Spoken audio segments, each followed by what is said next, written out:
Welcome to the course Cloud Computing with Azure Fundamentals.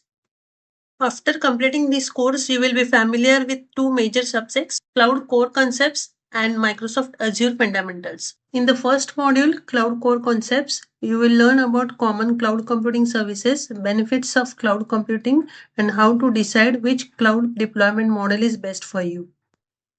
In the second module, Azure Fundamentals, you will learn what Microsoft Azure is and how it relates to cloud computing, how to deploy a website using Azure App Service, learn how to scale up your website to give you more compute power, how to use Azure Cloud Shell to interact with your website. So let's move ahead and learn about our first module, Cloud Core Concepts, in the next chapter.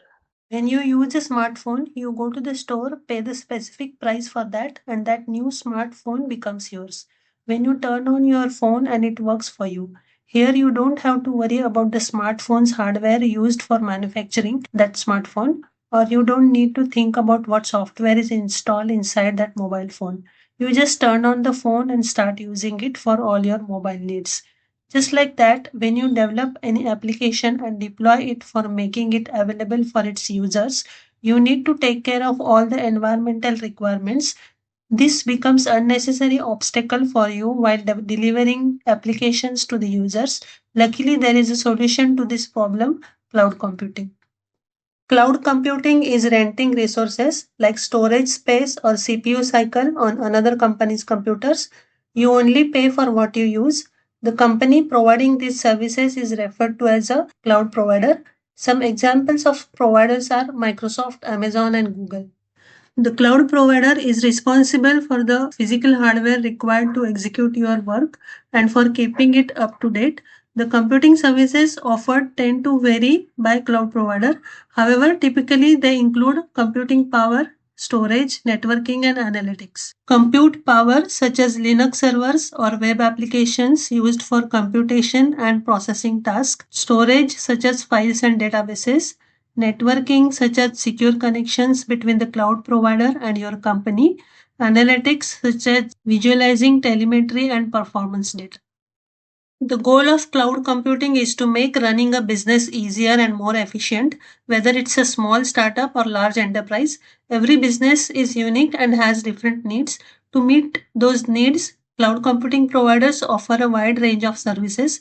You need to have a basic understanding of some of the services it provides. Let's briefly discuss the two most common services that all cloud providers offer, compute power and storage. When you send an email, book a reservation on the internet, pay a bill online, you are interacting with cloud based servers that are processing each request and returning a response.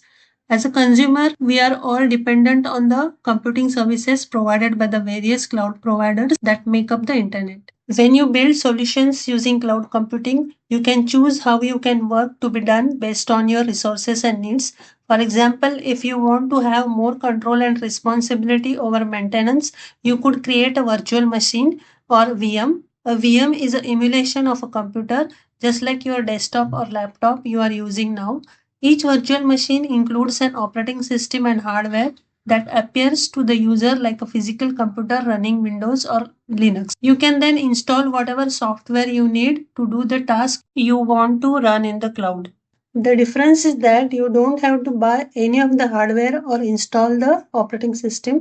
The cloud provider runs your virtual machine on a physical server in one of their data centers, often sharing that server with other virtual machines with the cloud. You can have a virtual machine ready to go in minutes at less cost than a physical computer. VMs are not the only computing choices. There are two other popular options, containers and serverless computing. Containers. Containers provide a consistent, isolated execution environment for applications. They are similar to VMs except they don't require a guest operating system. Instead, the application and all its dependencies is packaged into a container and then a standard runtime environment is used to execute the app. This allows the container to start up in just a few seconds because there is no operating system to boot and initialize. You only need the app to launch. The open source project Docker is one of the leading platforms for managing containers. Docker containers provide an efficient, lightweight approach to application deployment because they allow different components of the application to be deployed independently into different containers. Multiple containers can be run on a single machine, and containers can be moved between machines. The portability of container makes it easy for applications to be deployed in multiple environments, either on premise or in the cloud, often with no changes to the application. Is serverless computing. Serverless computing lets you run application code without creating, configuring, or maintaining a server. The core idea is that your application is broken into separate functions that run when triggered by some action. This is ideal for automated tasks. For example, you can build a serverless process that automatically sends an email configuration after a customer makes an online purchase. The serverless model differs from virtual machines and containers in that you only pay for the processing time used by each function as it executes. Virtual machines and containers are charged while they are running, even if the application on them are idle.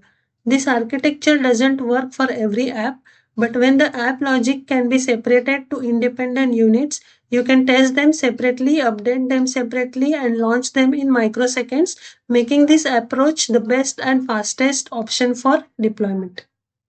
Here is a diagram comparing the three compute approaches we have covered.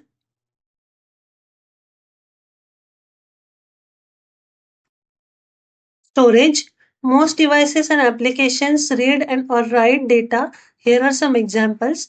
Buying a movie ticket online, looking up the price of an online item, taking a picture, sending an email, leaving a voicemail. In all these cases, data is either read or written. The type of data and how it's stored can be different in each of these cases. Cloud providers typically offer services that can handle all of these types of data. For example, if you wanted to store text or a movie clip, you could use a file on disk. If you had a set of relationships such as an address book, you could take a more structured approach like using a database. The advantage to using cloud based data storage is you can scale to meet your needs. If you find that you need more space to store your movie clips, you can pay a little more and add to your available space. In some cases, the storage can even expand and contract automatically, so you pay for exactly what you need at any given point in time. To summarize, every business has different needs and requirements. Cloud computing is flexible and cost efficient, which can be beneficial to every business, whether it's a small startup or a large enterprise. Cloud computing is not an all or nothing service approach. Companies can choose to use the cloud to store their data and execute logic as much or as little as necessary to fulfill their business requirements. Existing businesses might choose a gradual movement to save money on infrastructure and administration cost, referred to as a lift and shift, while a new company might start in the cloud. Let's learn some of the top benefits of cloud computing. It's cost effective. Cloud computing provides a pay as you go or consumption based pricing model. This consumption based model brings with it many benefits, including no upfront infrastructure cost, no need to purchase and manage costly infrastructure that you may not use to its fullest, the ability to pay for additional resources only when they are needed, the ability to stop paying for resources that are no longer needed. This also allows for better cost prediction.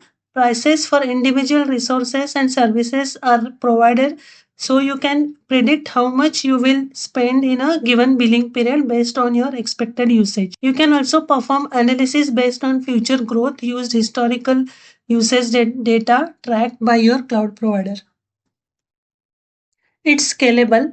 You can increase or decrease the resources and services used based on the demand or workload at any given time. Cloud computing supports both vertical and horizontal scaling depending on your needs.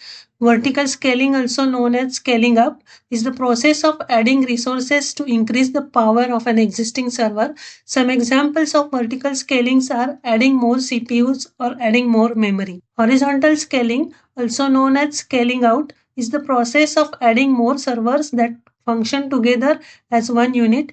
For example, you have more than one server processing incoming requests. Scaling can be done manually or automatically based on specific triggers such as CPU utilization or the number of requests and resources that can be allocated or deallocated in minutes.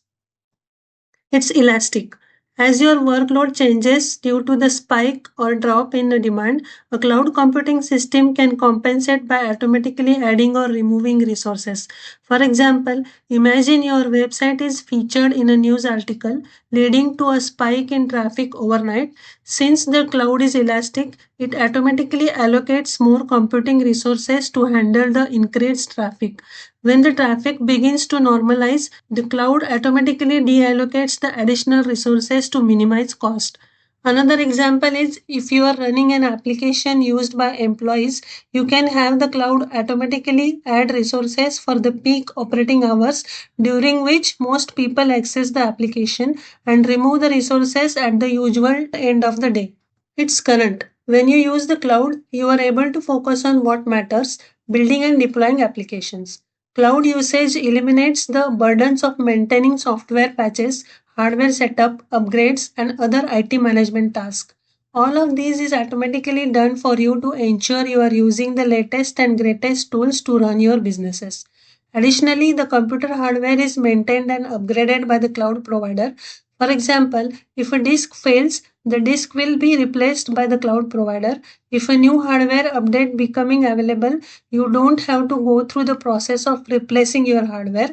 The cloud provider will ensure that the hardware updates are made available to you automatically. It's reliable. When you are running a business, you want to be confident your data is always going to be there. Cloud computing providers offer data backup, disaster recovery, and data replication services to make sure your data is always safe. In addition, redundancy is often built into cloud services architecture. So, if one component fails, a backup component takes its place. This is referred to as a fault tolerance and it ensures that your customers are not impacted when a disaster occurs. It's global. Cloud providers have fully redundant data centers located in various regions all over the globe. This gives you a local presence close to your customers to give them the best response time possible no matter where in the world they are. You can replicate your services into multiple regions for redundancy and locality, or select a specific region to ensure you meet data residency and compliance laws for your customers. It's secure. Think about how you secure your data center. You have physical security. Who can access the building, who can operate the server racks, and so on. You also have digital security. Who can connect to your systems and data over the network. Cloud providers offer a broad set of policies, technologies, controls, and expert technical skills that can provide better security that most organizations can otherwise achieve. The result is strengthened security, which helps to protect data, applications, and infrastructure from potential threats. When it comes to physical security, threats to cloud infrastructure, cloud providers invest heavily in walls, cameras, gates, security personnel, and so on to protect physical assets. They also have strict procedures in place to ensure employees have access only to those resources that they have been authorized to manage. Let us talk about digital security. You want only authorized users to be able to log into virtual machines or storage systems running in the cloud. Cloud providers offer tools that help you mitigate security threats, and you must use these tools to protect the resources you use. In conclusion, cloud computing makes running a business easier. It's cost effective, scalable, elastic, current, reliable, and secure. This means you are able to spend more time on what matters and less time managing the underlying details. When selecting a cloud provider to host your solutions, you should understand how that provider can help you comply with regulations and standards. Some questions to ask about a potential provider include: how compliant is the cloud provider when it comes to handling sensitive data? How compliant are the services offered by the cloud provider? How can I deploy my own cloud based solutions to scenarios that have accreditation or compliance requirements? How terms are part of the privacy statements for the provider. Here is the list of some of the compliance offerings available. To find the more details about each one of these compliance offerings, please visit this link. In the past, companies needed to acquire physical premises and infrastructure to start their businesses. There was a substantial upfront cost in hardware and infrastructure to start or grow a business. Cloud computing provides services to customers without significant upfront cost or equipment setup time. These two approaches to investment are referred to as CapEx, capital expenditure, OPEX, operational expenditure. CapEx is the spending of money on physical infrastructure upfront and then deducting that expenses from your tax bill over time. CapEx is an upfront cost which has a value that reduces over time. OPEX is spending money on services or products now and being billed for them now. You can deduct these expenses from your tax bill in the same year. There is no upfront cost. You pay for a service or product as you use it. A typical on-premises data center includes costs such as server cost, storage cost, network cost, etc. Let's understand this in detail. Server cost. This area includes all hardware components and the cost of supporting them. When purchasing servers, make sure to design fault tolerance and redundancy, such as server clustering, redundant power supplies, and uninterruptible power supplies. When a server needs to be replaced, you need to pay for the computer. This can affect your immediate cash flow because you must pay for the server upfront. Storage cost. This area includes all storage hardware components and the cost of supporting it. Based on the application and level of fault tolerance, centralized storage can be expensive. For larger organizations, you can create tiers of storage where more expensive fault tolerant storage is used for critical applications and lower expenses storage is used for lower priority data. Network cost. Networking cost includes all on-premises hardware components, including cabling, switches, access points, and routers. This also includes wide area network, WAN, and internet connections. Backup and archive cost. This is the cost to backup, copy, and archive data.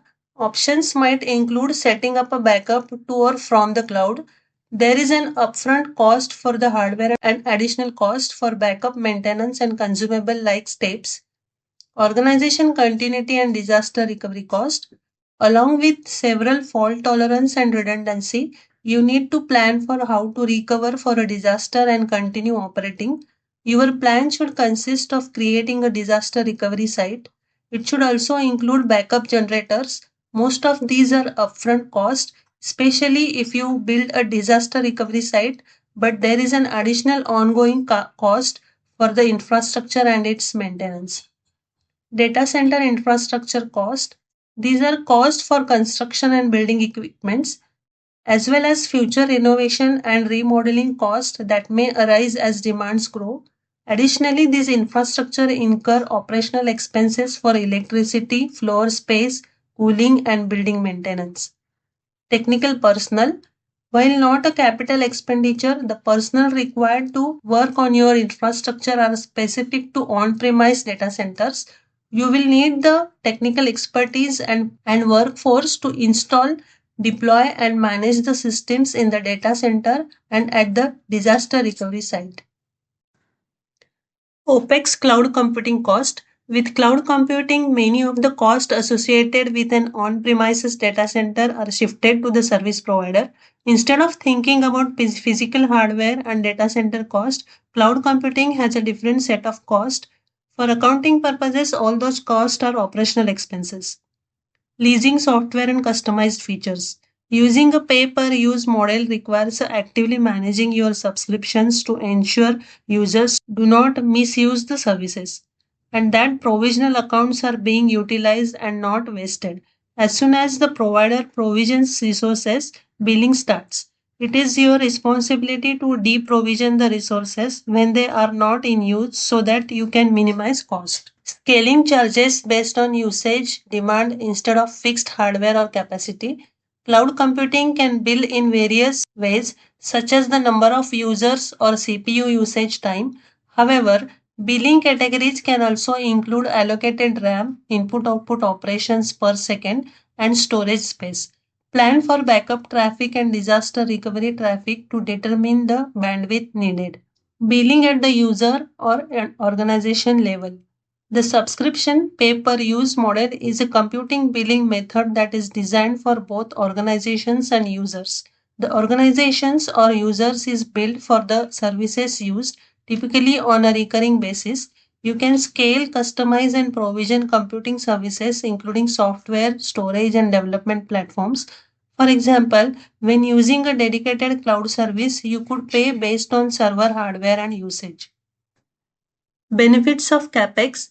With capital expenditures, you plan your expenses at the start of a project or budget period. Your costs are fixed, meaning you know exactly how much is being spent.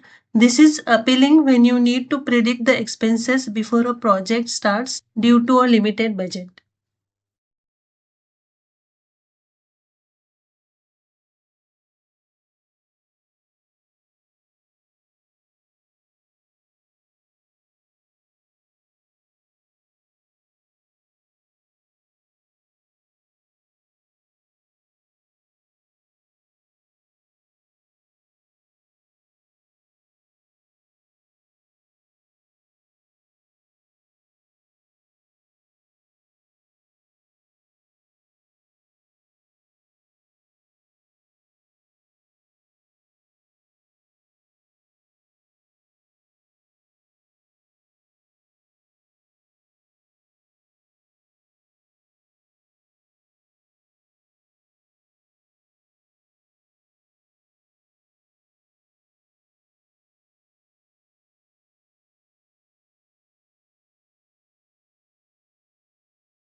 Benefits of OPEX. Demand and growth can be unpredictable and can outpace expectations, which is a challenge for the CAPEX model as shown in the following graph. With the OPEX model, companies wanting to try a new product or service don't need to invest in equipment. Instead, they pay as much or as little for the infrastructure as required. OPEX is particularly appealing if the demand fluctuates or is unknown. Cloud services are often said to be agile. Cloud agility is the ability to rapidly change an IT infrastructure to adapt to the evolving needs of the businesses. For example, if your service peaks one month, you can scale to demand and pay a larger bill for the month. If the following month the demand drops, you can reduce the used resources and be charged less. This agility lets you manage your costs dynamically, optimizing spending as requirements change. A cloud deployment model defines where your data is stored and how your customers interact with it.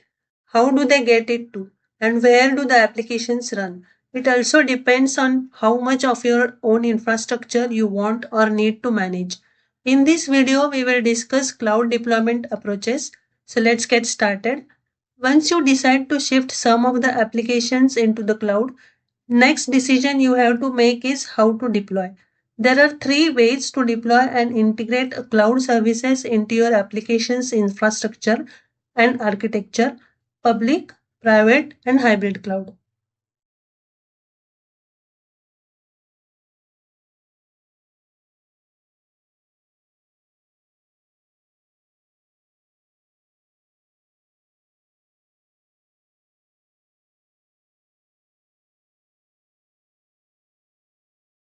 Public cloud. This is the most common deployment model. In this case, you have no local hardware to manage or keep up to date. Everything runs on your cloud provider's hardware. In some cases, you can save additional cost by sharing computing resources with other cloud users. Businesses can use multiple public cloud providers of varying scale. Microsoft Azure is an example of a public cloud provider. Let's discuss the advantages of public cloud: high scalability or agility. You don't have to buy a new server in order to scale. Pay as you go pricing. You pay only for what you use, no capex cost. You are not responsible for maintenance or updates of the hardware. Minimal technical knowledge to set up and use. You can leverage the skills and expertise of the cloud provider to ensure workloads are secure, safe, and highly available.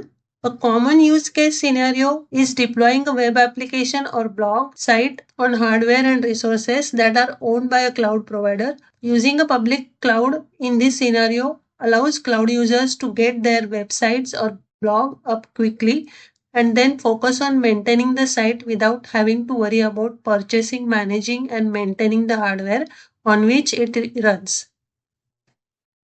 Now let's discuss disadvantages. Not all scenarios fit the public cloud. Here are some disadvantages to think about. There may be specific security requirements that cannot be met by using public cloud. There may be government policies, industry standards, or legal requirements which public clouds cannot meet. You don't own the hardware or services and cannot manage them as you may want to. Unique business requirements, such as having to maintain a legacy application, might be hard to meet.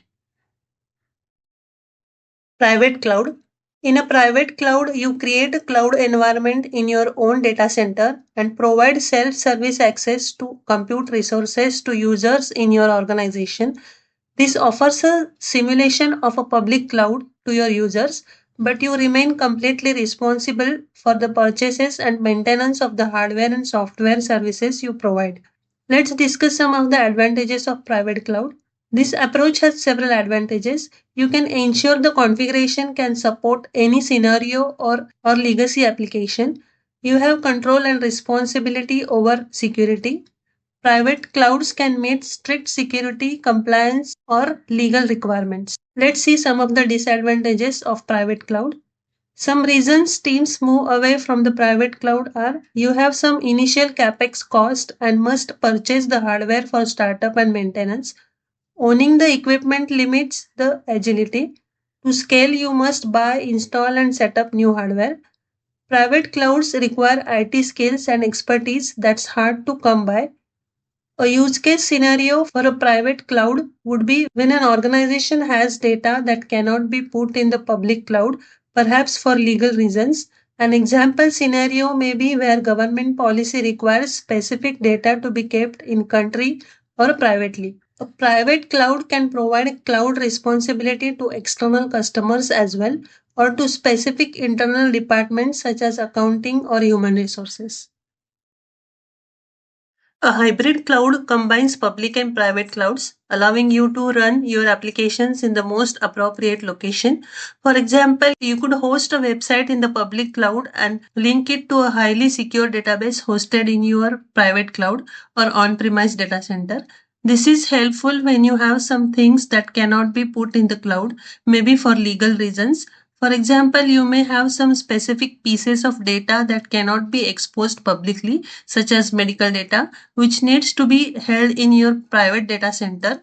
Another example is one or more applications that run on old hardware that can be updated. In this case, you can keep the old system running locally and connect it to the public cloud for authorization for storage.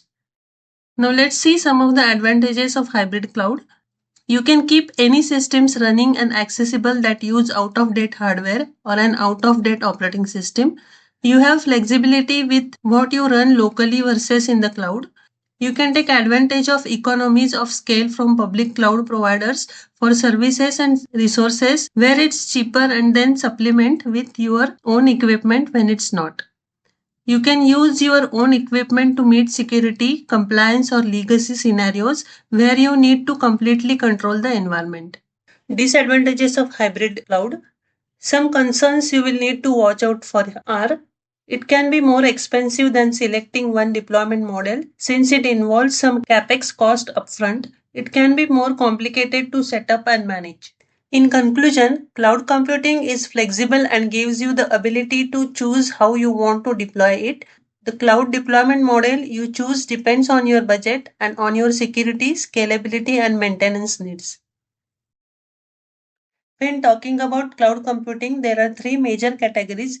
It's important to understand these because they are used in conversation, documentation, and training. So let's explore the three categories of cloud computing: infrastructure as a service, platform as a service, and software as a service.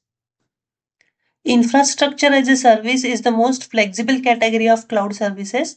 It aims to give you the most control over the provided hardware that runs your application, IT infrastructure, servers, and virtual machines, storage, and operating systems. Instead of buying hardware with IaaS, you rent it. It's an instant computing infrastructure provisioned and managed over the internet. Make a note of one thing that when using IaaS, ensuring that a service is up and running is a shared responsibility. The cloud provider is responsible for ensuring the cloud infrastructure is functioning correctly.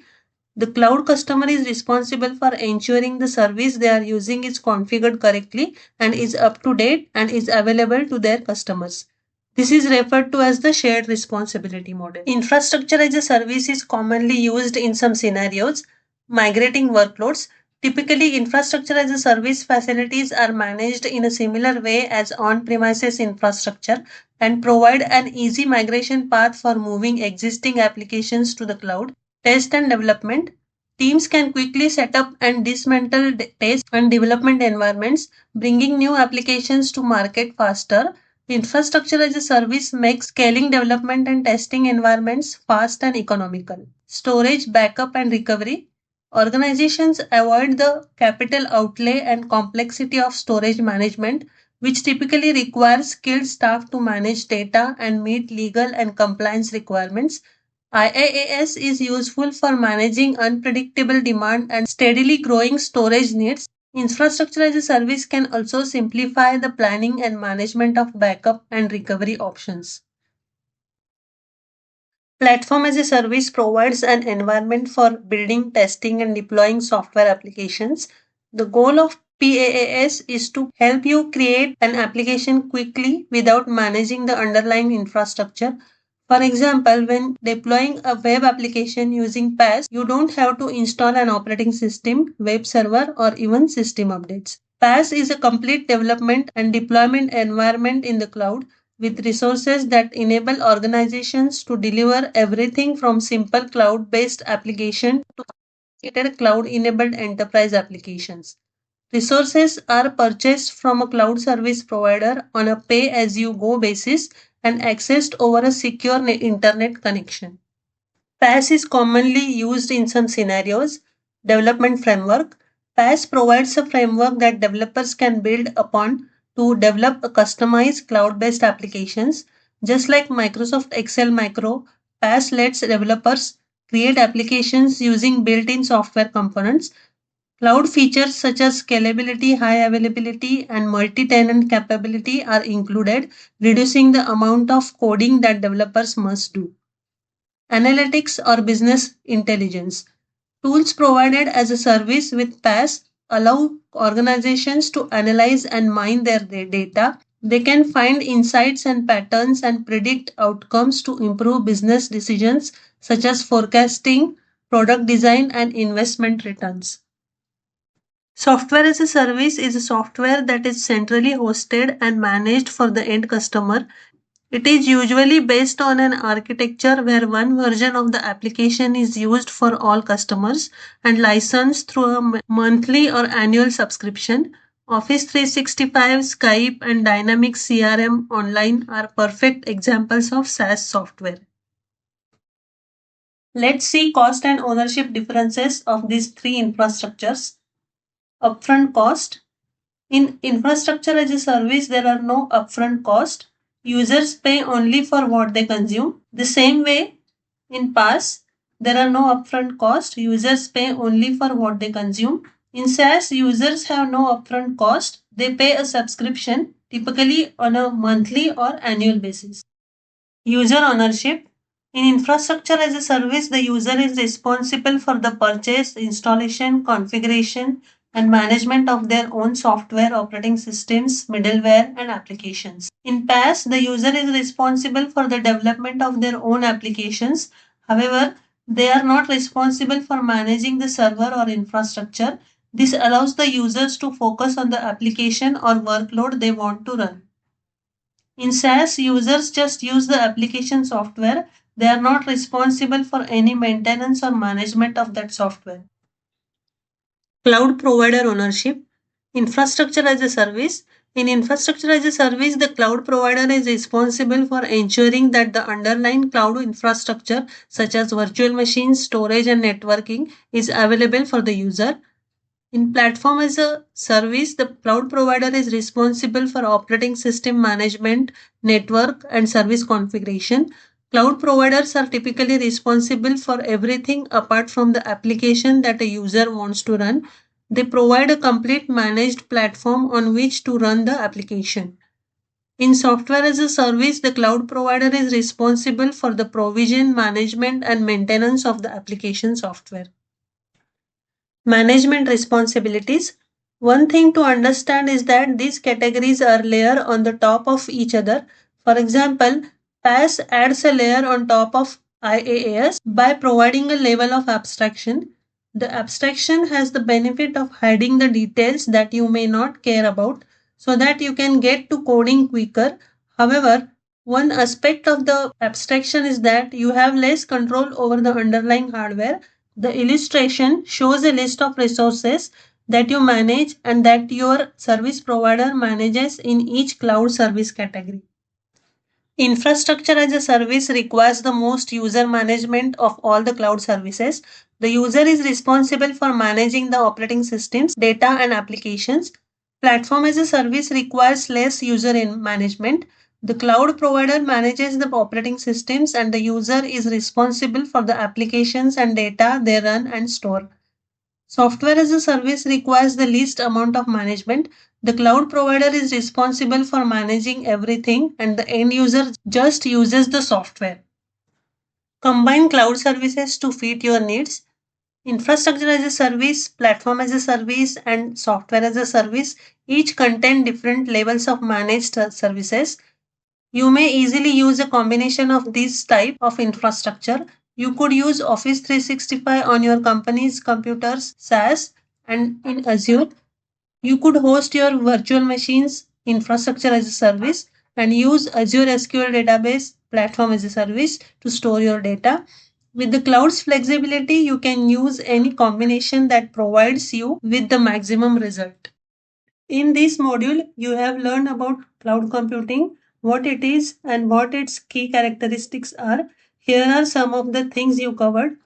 Different types of cloud models that are available and the consideration of using those different models. Some of the key terms and concepts such as high availability, agility, elasticity, fault tolerance, and capex versus opex.